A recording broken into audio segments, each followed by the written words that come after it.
খারকোল পাতা বাটা করার জন্য খারকোল পাতাগুলোকে আমি ছোটো ছোটো করে কেটে নিয়েছি। আর খুব রানিং ওয়াটারে খুব ভালো করে ধুয়ে নেব। একটা প্যানে জল গরম করতে বসিয়ে দিয়েছি। এবার তাতে নুন, পাতিলেবুর রস দিয়ে দেব।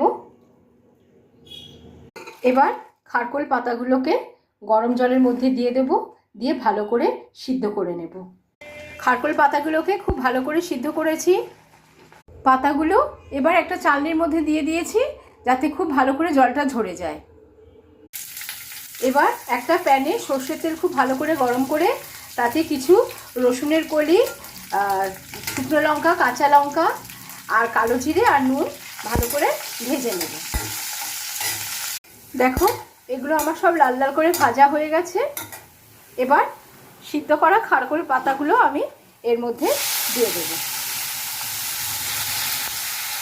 খারকোল পাতাগুলো সব ঠান্ডা হয়ে গেছে। এবার আমি এগুলো একটা মিক্সিং জারে নিয়ে নেব,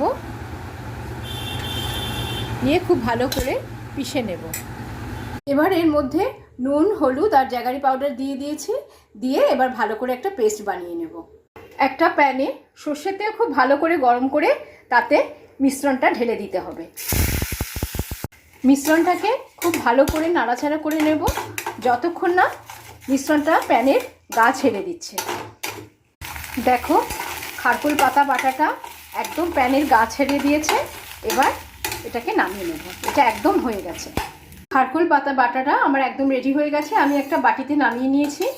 এবার ওপরে একটা কাঁচা লঙ্কা আর কাঁচা সর্ষের তেল ছড়িয়ে দিয়ে আমি পরিবেশন করব।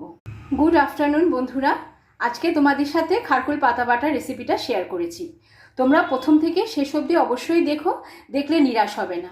দেখবে এরকমভাবে তোমরা যদি বাড়িতে করো খুব ভালো লাগবে খেতে। আর গরম ভাতে প্রথম পাতে তো একদম জমে যাবে। তাহলে পুরো রেসিপিটা দেখার অনুরোধ রইল।